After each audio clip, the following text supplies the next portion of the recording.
Once again, a very warm welcome to you to Chandigarh and to Punjab.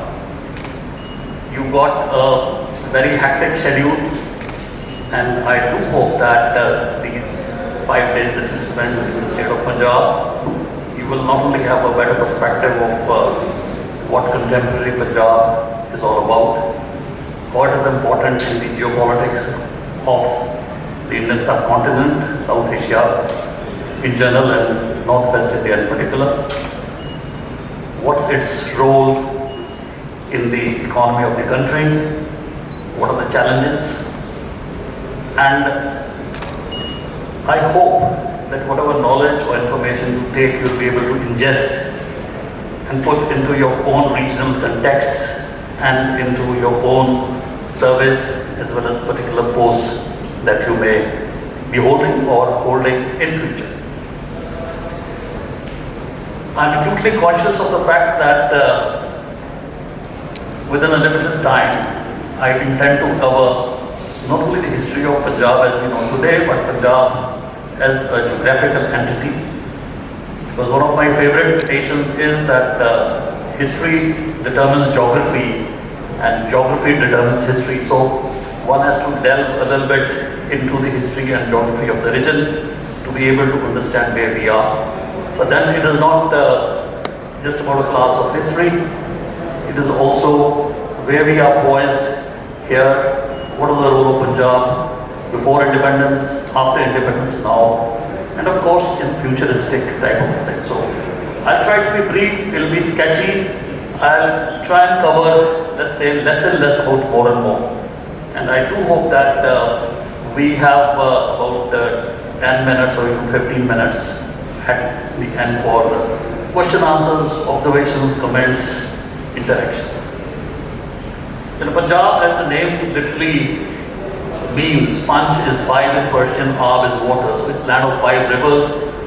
The tributaries of river Indus, Satluj, Beas, Ravi, Chenab, Jhelum. So this is the geographical entity called Punjab. In the Vedic times, which go back to thousands of years before Christ, it was called the Sindhu. So the 7 tributaries of river Indus. So that is the general geographical entity that Punjab is. And of course, India, Bharat, we have the great Himalayas on to the north, hardly tractable. So here is your geography determining your history. Of course, you had Buddhist monks 500, 600 years before Christ permeating, and the influence of Buddhism is to be seen in China and Japan. And our friend from Indonesia would appreciate the Buddhist and the Hindu influence in Bali more particularly. On the other hand, the Hindu Kush mountains dividing what is now Pakistan and Afghanistan are more tractable, so not only were you open to trade and commerce, also interaction between the Middle East, what as we understand now, and through that Europe by the road route, and also a kind of an open gateway for the foreign invasions. One cannot but talk about the Indus Valley civilization, which developed on the banks of river Indus and its tributaries. And Mohenjo-daro literally meaning in Sindh the mound of the dead. That may technically be in Sindh, but Kadapa, the other part where major excavations were done before independence by the British, that is a part of Punjab, what is now their Sahiwal district, then called the Montgomery district. So we are talking in terms of 3,300 years before Christ to 1,300 years before Christ, so 2,000 years, and within that the golden age would be 1,000 years. So the Bronze Age, competing with the Mesopotamian, with the Egyptian civilization, you have the Indus Valley civilization, and of course in the modern day Punjab, in Ropar, in Kalibanga, which though is now in Rajasthan, close to Bathinda district, you have excavations and artifacts of the Indus Valley era. Some of you who may be students of history or interested in history, this is a question which I have often wondered to myself and asked people with historical background. I have not been able to find the answer, that why if such a civilization is developed around Indus, why did it not do along the Indo-Gangetic basin, the Yamuna-Ganga basin? So that is a question you can ponder upon, and of course, then in the Iron Age it did flourish, and while the Indus Valley, as we know it, dwindled. Now fast forwarding and just going through the Aryan migration, incursion, invasions. So you have broadly in the North India people of Indo-Aryan origin, as they say, and Dravidian people south of the Vindhya, more particularly in the southern states. But major interaction, although the interaction through the trade route was there, the Arab invasion of Sindh in approximately 711 AD, Muhammad bin Qasim for the first time coming and conquering and defeating the Hindu king. So that really brought Islam and the Hindu civilization directly, I wouldn't say in conflict as well, but also interaction. And the loveliest example of all the civilizations intermingle and intermix is the language Urdu, where the script, if you see, is Persian, and the grammar for all intents and purposes in the Hindustani. So that is the beauty when the civilizations intermingle and intermix. Now, as you would see as a student of geography, I'm afraid this is not a full map, but if you travel from the northwest frontier province to the Khyber Pass and so on, you cross Indus, you cross River Ravi, Lahore, which was the capital of erstwhile undivided Punjab. So all the foreign invasions, whether you have Muhammad Ghori, Muhammad Ghaznavi, all first had to conquer and go through Punjab. So what is known as a Delhi Sultanate, the Sultan of Delhi having their own influence, de facto also had Punjab in general. We are not talking in terms of specifics. The Punjab was also under their sway and influence. And sometimes one wonders why they would, they were kings and emperors for all intents and purposes. But why did they prefer the epithet or the title of Sultan rather than a Badshah or an emperor? The reason was that in theory they still owed allegiance to the caliph sitting in Istanbul, and therefore they were kind of Sultan, but they were basically sovereign entities. And it is only when the Mughal Empire was set up by Babur, and we're talking in terms of 1526, the Battle of Panipat, that a sovereign empire in sense where they openly declared that they did not owe allegiance to the Muslim caliph sitting there, that you had coming up in India. And Punjab was very much a part of it, because Babur on way to Panipat had to conquer Lahore, and even in the six scriptures in the Babar Wani of Guru Nanak, there are very, very explicit contemporary passages and verses as to how Lahore as a city was ransacked by Babur. Going fast forward, after the decline of the Mughal Empire, it was not sudden. There was the contemporary rising of the East India Company, the surrogate arm of the British Crown, and on verge of, let's say, the 16th or 17th century. But here, for a minute, I would like to take an interlude and bring about the origin of Sikhism as a religion, put it in a comparative historical context. So, 1469 is when the first Sikh Guru is actually born.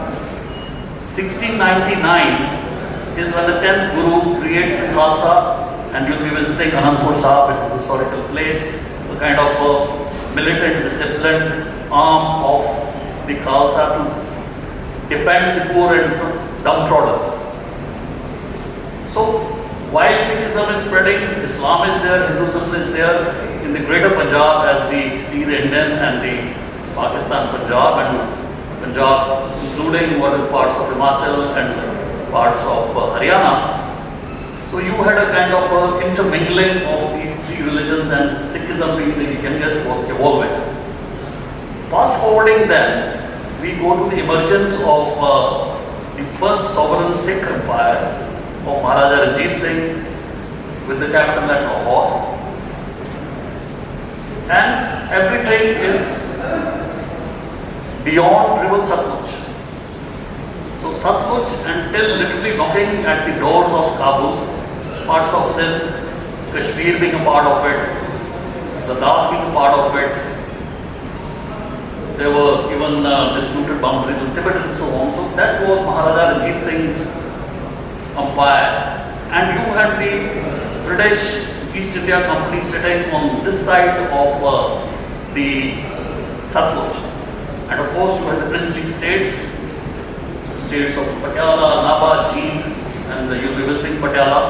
And our Chief Minister, Honorable Captain Amrinder Singh, happens to be among the CMs of the Patiala state, which arguably was the biggest and the most powerful. So in theory, they were independent sovereign states on this side of British India, and on the other side, a truly sovereign empire of Maharaja Ranjit Singh, a Sikh empire but a secular empire, in the sense that the laws does not distinguish any person in terms of religion. So truly a secular empire, the empire under Maharaja Ranjit Singh. So roughly again fast forwarding 1799 is when Maharaja Ranjit Singh, exactly 100 years after the birth of the Khalsa in 1699, he took Lahore, combined the Sikh missiles together, and he and the British, they had, I would say, an understanding of uneasy truce. There was always a sense of suspicion, but the gentleman's understanding, which neither violated, was that as long as you are remaining on the other side of Satluj, the Britishers are on this side of the Satluj. So that was a natural boundary. So the major chunk of Punjab, in terms of the valleys of the 5 rivers, continued to with Maharaja Ranjit Singh. And on this side, you had an increasingly influential East India Company. Now, just before the Sepoy Mutiny of 1857, you had the death of Maharaja Ranjit Singh in 1839. Within 10 years, for a variety of reasons, weak successes, intrigues, so on and so forth, within 10 years, Anglo-Sikh wars, you had the Maharaja Ranjit Singh's empire being annexed, subsumed with the British Empire. And then comes the Sepoy Mutiny, or what we call as the Indian Battle of First War of Independence. At that time, Sikh troops from this side, recruited from Punjab, area of the British India now, and also from the princely states, they played a major role as loyal troops to the British to quell the mutiny, and the nerve center was Delhi, the siege of Delhi, which remained there for months together. And after that, of course, the British Crown directly took over the administration of your British India and East India Company. Well, so there it was British Dominion directly under Queen Victoria. Then, of course, next 90 years is your struggle for independence, the birth of the Indian National Congress, and I do not hesitate, and in fact I am proud to say that Punjab as a united entity was at the nerve center of the Indian national movement. Mahatma Gandhi often visited, and many an agitation will be visiting, I think on Thursday or Friday, the Jallianwala Bagh massacre, which happened on 1919, the Vaisakhi day of the 13th of April. And the beauty again, people martyred were not just Sikhs, Hindus and Muslims, because it was a national movement and a hartal or a general strike called by Mahatma Gandhi. If ever you visit, and I'm sure some of you would have visited the Andaman and Nicobar cellular jail, the Sikh names, they figure very prominently.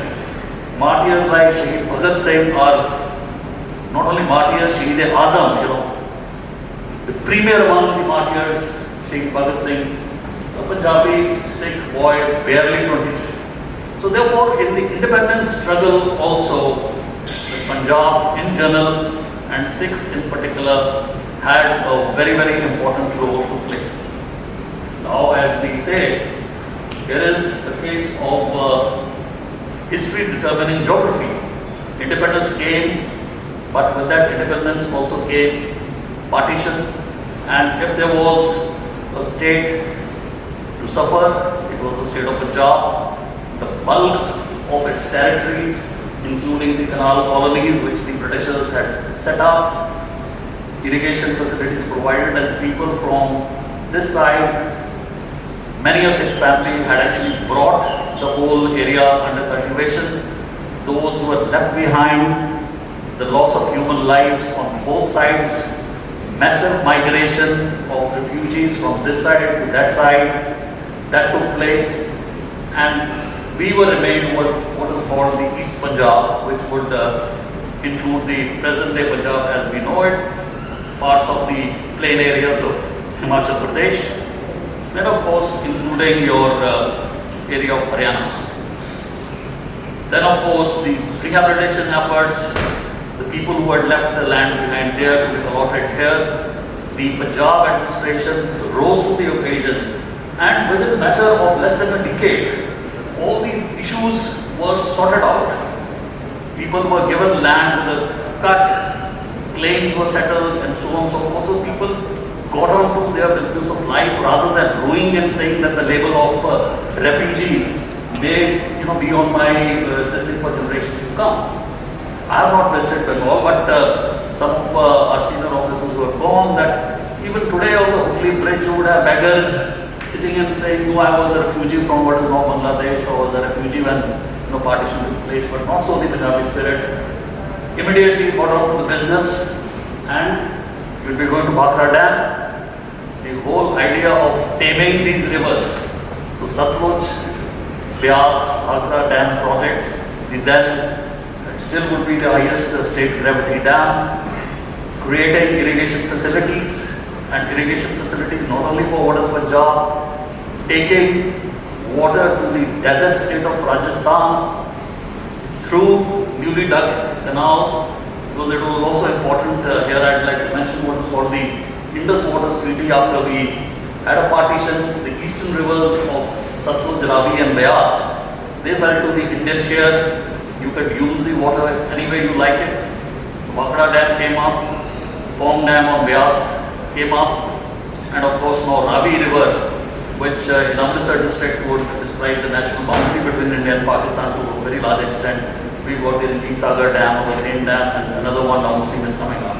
So we have, as a state, as a country, as a state assisted by the Union of India, made use of those waters, and had we stuck to the historical figures and not provided water for Rajasthan, then the World Bank's award in terms of the Indus Water Treaty would have been that Ravi waters may go to Pakistan, because where is the facility? So he said, here is the canal, we are going to extend it, and that's why we have a exclusive right to waters, and canal irrigation came first, and then came the tubal irrigation. But still today, canal irrigation, I may be off by a percentage of 2, comes for just about 26 or 27% of the irrigated area in Punjab. Overall, Punjab irrigated area is 99%. So this whole thing that Punjab has surplus waters has to be seen in the context. If we had surplus water, our canal irrigation would not be confined to just 26 or 27%. So we have to use groundwater, pumping it, whether through diesel or whether through electricity. That's a different story. But we got on to developmental consolidation of holding. Our friend Anirudh Tiwari will be speaking to you on agriculture. But one of the unsung reforms of and the reason behind the Green Revolution, apart from irrigation and high quality seeds, was consolidation of holdings, which was undertaken in Punjab and Haryana. So all the holdings were integrated, and people were given holding at a particular site instead of having 5 different cultivation ducts at one particular place. That made the agriculture more viable. You have got an acre, which is the standard 40 karams by 36 karam, and 1 karam being equal to something like 5.5 feet. So agriculture coming up and dams coming up, Punjab emerging as the food bowl, Punjab also getting into industrialization, migration from the middle of Punjab, Doaba, Jalandhar districts, going to places like Birmingham and so on, and the NRIs repatriating money to Punjab, literally on a high scale of trajectory of development. But then local aspirations in 1956 in India, various states were reorganized on linguistic basis. That is how Bombay State was bifurcated into Maharashtra or Marathi-speaking Gujarat areas. You had the Madras Presidency carving out Tamil Nadu and the United Andhra Pradesh Telugu-speaking. So for whatever reasons, we can have a hindsight of 2020. The then national political leadership did not deem it fit to create a Punjabi-speaking separate border state for historical reasons, and this had led to a political agitation of what is called the Punjabi Suba movement, a Punjabi-speaking state within the Union of India, and ultimately 1966, what we call as the Punjab Reorganization Act. This is what is there of Punjab now. The Union Territory, which was the capital created by the United States of Punjab, was the god of central aid. But Nehru, the first Prime Minister, took personal interest. The progressive Chief Minister of Punjab, Vikas Singh Karam. So this totally planned city, where government acquired land, you had a French architect doing the things, still continues to be a model for urban development. You're going to be having a session with the urban development tomorrow, I understand, or day after. You will find in India still, even after 70-75 years of independence, no other state can boast of a city as well planned and managed. More important, as a civil engineering is one thing, but the social integration. So that in 1966 became Union Territory, continues to be, and of course that is another issue. But the Punjab after 1966, agriculture of course was going on, and then issues like waters issues and other issues also came up in terms of getting more rights for the states, and somewhere down the line a friendly or not so friendly country across the border was fomenting trouble and was trying to push at arms, saying that why don't the Sikhs, demand a separate sovereign nation. Partition the Britishers gave the Muslims the two countries of East and West Pakistan and now Bangladesh. So it started off with that, became basically a law and order issue, and ultimately from somewhere around late 1978 till the Blue Star operation, which was an unfortunate event, 1984, we had very troubled conditions in the state of Punjab, more particularly in the border areas. That was about the time when I joined service, and I had a lot of service in the border areas as a young officer posted there. But I can say with confidence, I said with that time, also at this time, that the majority of the population was always in favor of remaining in India. The ideological underpinning of Khalistan as a separate state was never there. It was basically a low-tech war, a high-return war, and for the people who would just get into someone's house, extort money.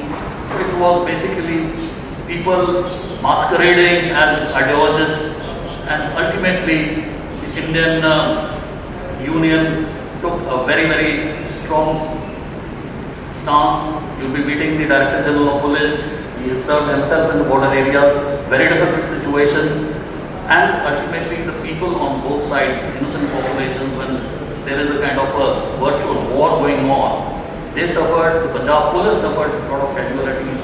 I was Deputy Commissioner at Amritsar, and we were constantly interacting with, and panchayats coming up, and all that bogey that the panchayats will come and resolve something in favor of Khalistan or something, that did not work out. And these panchayats became a source of feedback for the grievances of people, also for information to security forces. And there you had, in the next 2 years, till 1994, you had put the best of police officers, best of the military commanders, best of the political might at your level. Situation was not turning normal, but from 1994 onwards, for all intents and purposes, from the God order angle, of course there are other issues which are micro issues as compared to that. That continues, and Punjab has been, I would say, not an island but a model state of stability since then as a part and parcel of the Union of India. Now, where do we stand now? Generally when you say Punjab, you see us saying, can you think he's got a tractor parked out in his backyard? And sometimes people, our colleagues also joke that the only culture that you have is agriculture, so what are you talking? So that's of course another talk for another day. But if you see the macroeconomics of Punjab today, our GDP, which at the moment we are somewhere in the middle. Punjab for many years was, in terms of per capita income, top Punjab and Haryana. But now we've slid down and we are somewhere a little above the top. 25% is accounted for by agriculture and of the contribution to the state GDP. Whereas 58% of the people are dependent on agriculture directly or indirectly, including agricultural laborers. And there is a very interesting class which we do not talk about. We are talking small landowner and the landless laborer or a medium farmer. There is a silent class which I would call a landless farmer. 60,000 rupees, 40,000 depending on the quality of land per acre per year, irrespective of whether he gets a crop or not. So the person who's doing that cultivation is literally on the edge and the subsistence. I'm not counting that. You cannot save more than 50 to 60,000 rupees per annum per acre. So therefore, a domestic attendant at Chandigarh as an individual is earning as much as a farmer owning 3.5 to 3 acres. So therefore, this whole impression that the Punjabi farmer is affluent, they are wasteful, they've got their families to look after, this is the individual's income. So we now are at a threshold where we need to think differently at agriculture and also look at areas which are value added in agriculture and also areas which are not traditionally agriculture. Already our services sector is 50%. So therefore, at the moment, if you see, Punjab is, I would say critical, it's at a very crucial juncture in its evolution. People want development, people are integrated into the Union of India. It was never a question. In fact, when you talk in terms of Jammu Kashmir, people say Jammu Kashmir is an integral part of India. When no one ever says, Punjab, even during the worst times, is an integral part of India, because that would actually be an insult. We are a part of the Union of States, Article 1 of the Constitution from day one.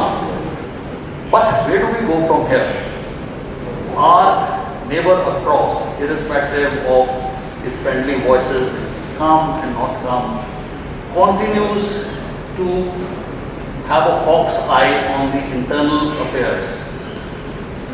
Whenever there are any stresses, any agitations, anything which is creating a socio-economic or a political turmoil, that is exactly the time when they would like, by overt and covert measures, to intervene, interfere and disturb the stability of Punjab. And those of you who understand the geography of the country, we are literally the only entry into Jammu and Kashmir. And our border is porous. The Mountbatten Award and the Red Cliff Line literally was as the line goes from here. You'll be going to Wagah border and you will see that it is totally a terrain which is absolutely arable on both sides. And now of course a fence has come up, BSF patrolling has gone up. You could literally walk across. So there was a lot of narco type of thing, narco-terrorism and so on. They would be still there. People are finding new ways, drones coming. DGP would be able to speak better on those. But what I'm saying is that we cannot afford to be complicit.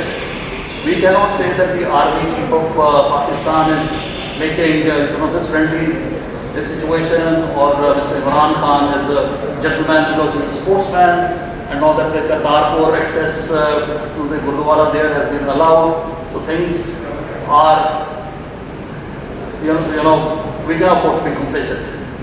Yes, trade, yes, commerce, yes, you want to send the vaccines, yes, but we cannot let our guard down. And I think our paramilitary forces, there's army deployed in places not in Punjab, but definitely in Jammu and Kashmir. It's a kind of a continuum.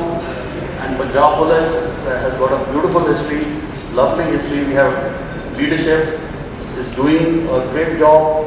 The political leadership of the state right now, Captain Amrinder Singh, who's a soldier first and a statesman and a politician later on, is very clear that no anti-national noises or cells would be allowed to incubate.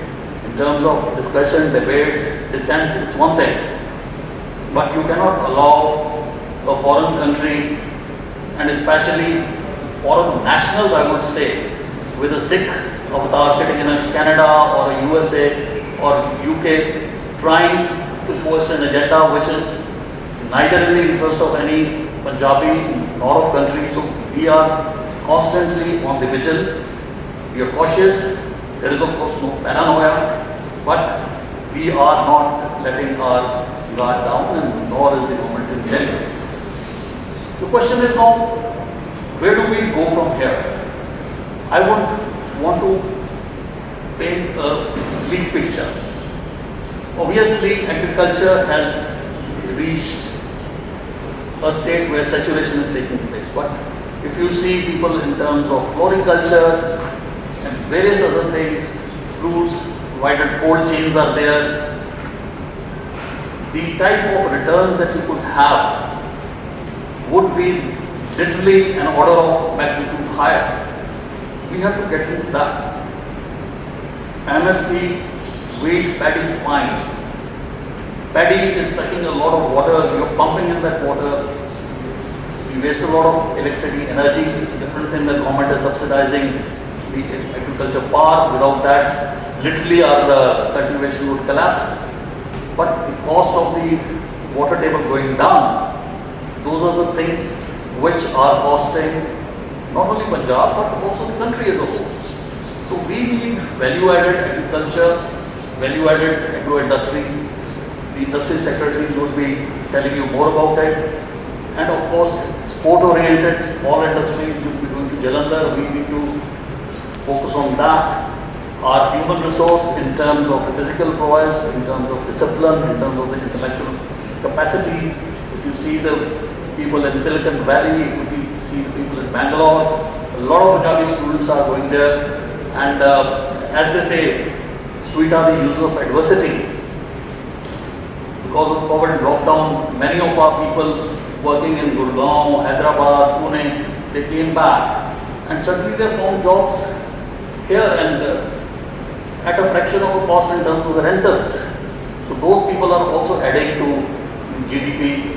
There is a new wave of migration from the southern districts for countries like Australia, New Zealand and Canada based on education, not just the labor in the textile or foundries of the West Midlands. So Punjab is at a state where we are in a position and poised to take ourselves into a different orbit. But we need to have different solutions. The same solutions are not going to work. And the political executive as well as the civil service of the state as well as the government of India, the various ministries, the finance ministries, the planning commission of the NITI Aayog, they are all very, very sensitive to this subject. I mean, if on a macro scale you say Punjab is 2% of the area of the country and 2% of the population, what does it matter? But if you see the strategic, geopolitical importance of the state, the demographics of the state, the history of the state, and the contiguity with Jammu Kashmir, you will realize that this border, which is, if I'm not mistaken, 503 kilometer border, and in spite of the barbed wire, I would still call it a porous border. We have to defend that.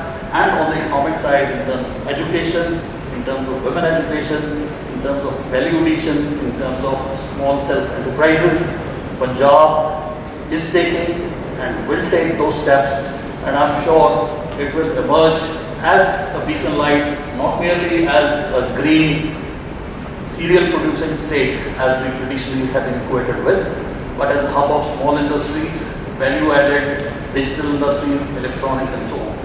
So friends, on this note of if not robust optimism, cautious optimism, I'd like to end my talk. But before I do so, our friends from Myanmar, Burma, I have a special relationship. My mother was born there. They migrated when the Japanese bombed. And our friend from Indonesia, my paternal grandfather, he was Indian consulate in Surabaya. And of course, Great Britain, I had the pleasure of being the Mancunian city of Manchester for 1 year, and of course our neighborly country Nepal. So welcome you all, and thanks for being such patient listeners. I'll be happy to take any questions, should there be any, or any comments. Thank you.